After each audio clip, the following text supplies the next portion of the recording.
This was the heartbreaking moment the judge sentenced Mrs. Mariam Sanda to death by hanging for killing her husband. Accordingly, I hereby sentence Mariam Sanda to death by hanging until she dies. This I have done, believing that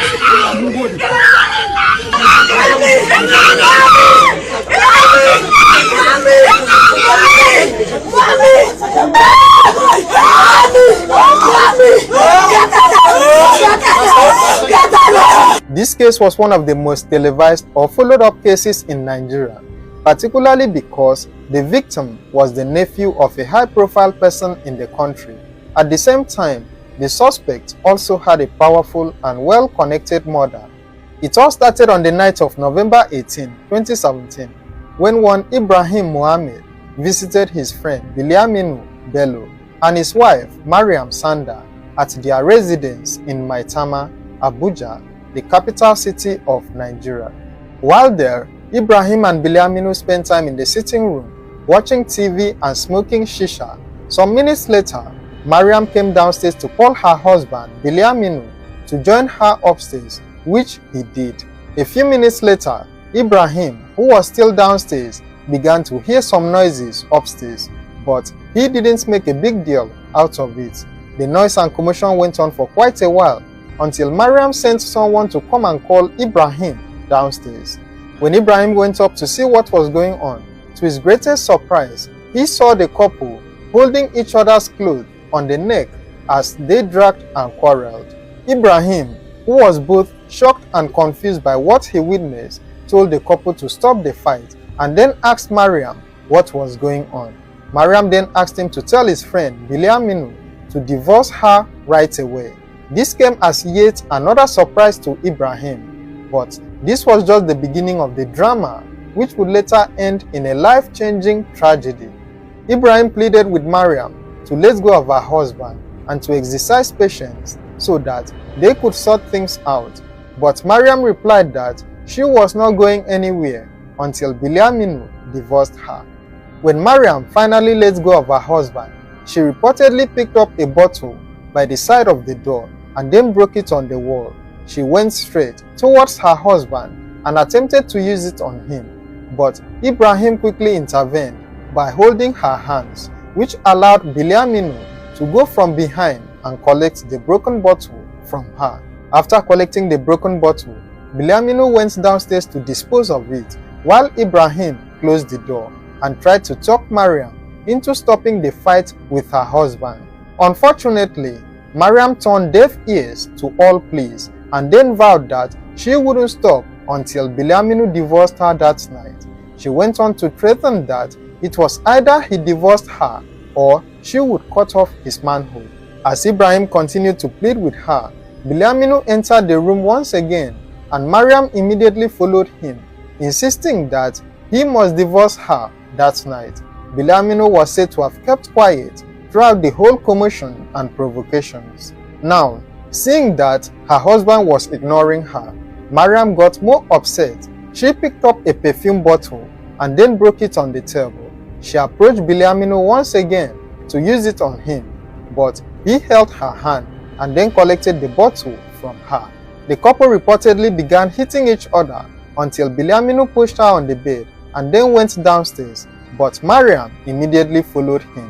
While Biliaminu was still sitting in the living room, Mariam entered the kitchen and took a knife. She approached her husband once again, but Ibrahim took the knife from her. She then proceeded to carry a table knife, which Ibrahim also collected from her.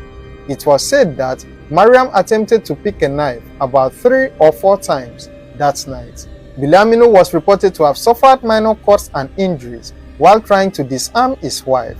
He was said to have also had his finger bitten by his wife during the fight. Now, due to the violent nature of the quarrel between the couple and how unrelenting Mariam was, Ibrahim had to call Biliaminu's uncle and cousin to come and see if they could restore peace. When the uncle arrived, he spoke to the couple and urged them to let go of their grievances, at least for the night, to which they both agreed. After calm was restored, Bilyaminu and Ibrahim went to the pharmacy to get his injuries treated, after which they went to an ATM to withdraw money for the repair of Mariam's car. The two returned around 11 p.m. and by that time, there was calmness in the house. Ibrahim and the uncle stayed for a while before deciding to leave the couple's residence around 1 a.m.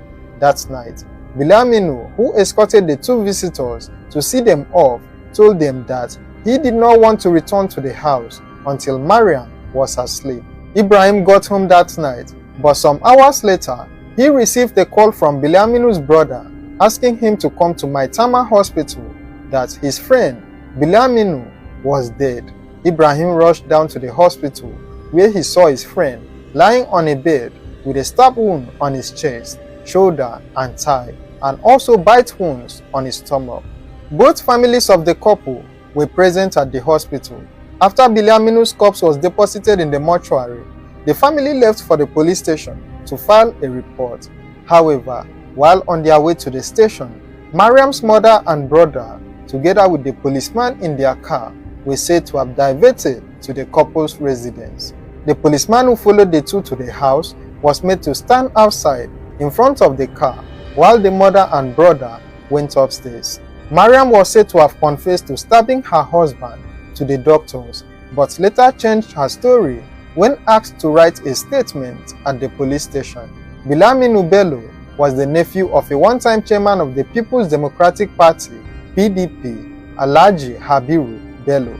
His marriage to Mariam was his second, as he was said to have divorced his first wife in order to marry Mariam in 2015. After his tragic death, his friend was said to have made a social media post claiming that his first wife divorced Bilyaminu so that he could have peace because of how jealous Mariam was.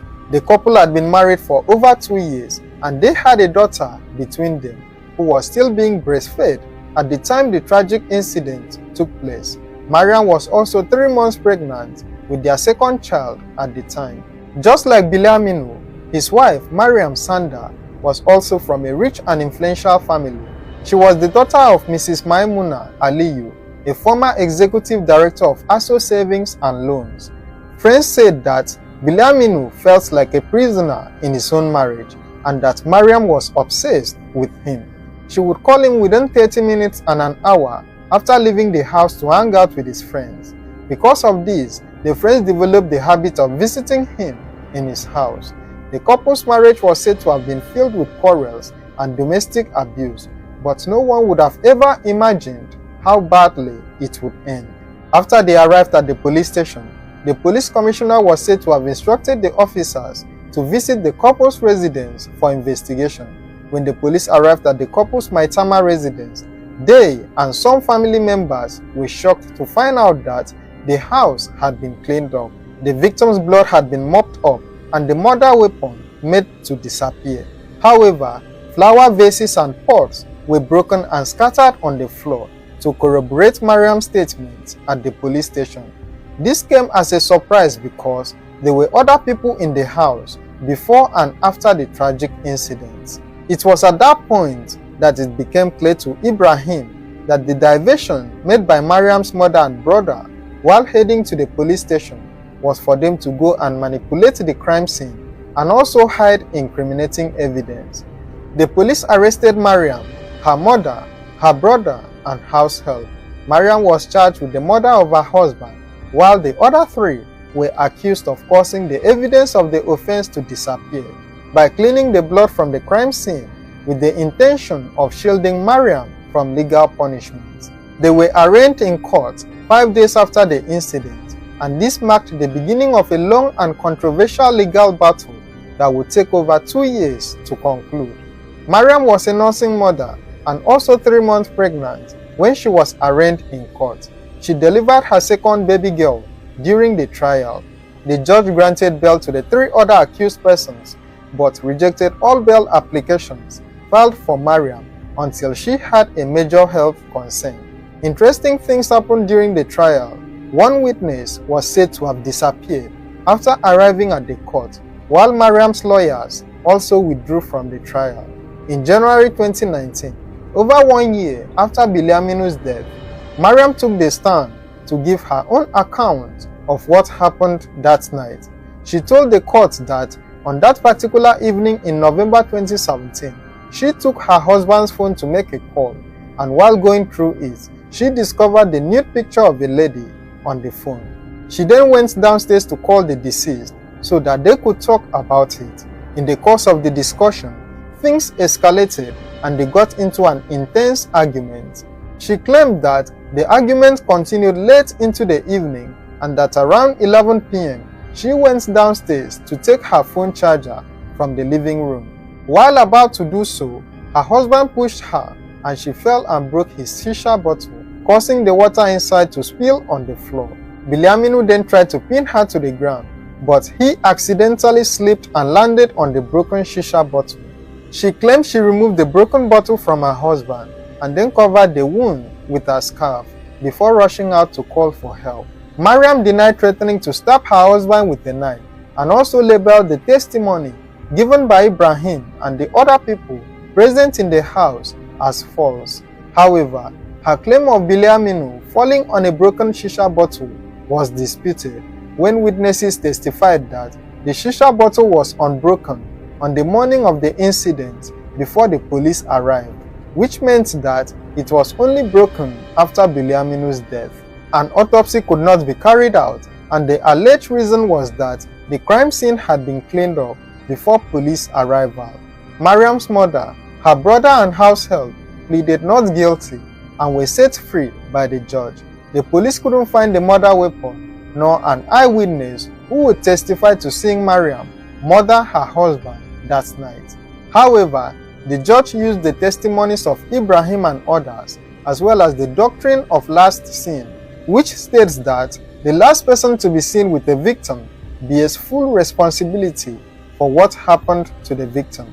On January 27, 2020, Mariam was found guilty of murder and then sentenced to death by hanging. Her sentence was followed by a huge burst of emotion, both from Mariam herself and her family members. She appealed her sentence about 11 months later, but lost the appeal. She then proceeded to the Supreme Court in November 2022 to try and overturn her death sentence. This was a very tragic case. Do you think the verdict given to Mariam was too severe or deserving? Let me know your thoughts in the comments below. Don't forget to like, share and subscribe to this channel for more true crime stories. Thank you for watching and stay safe.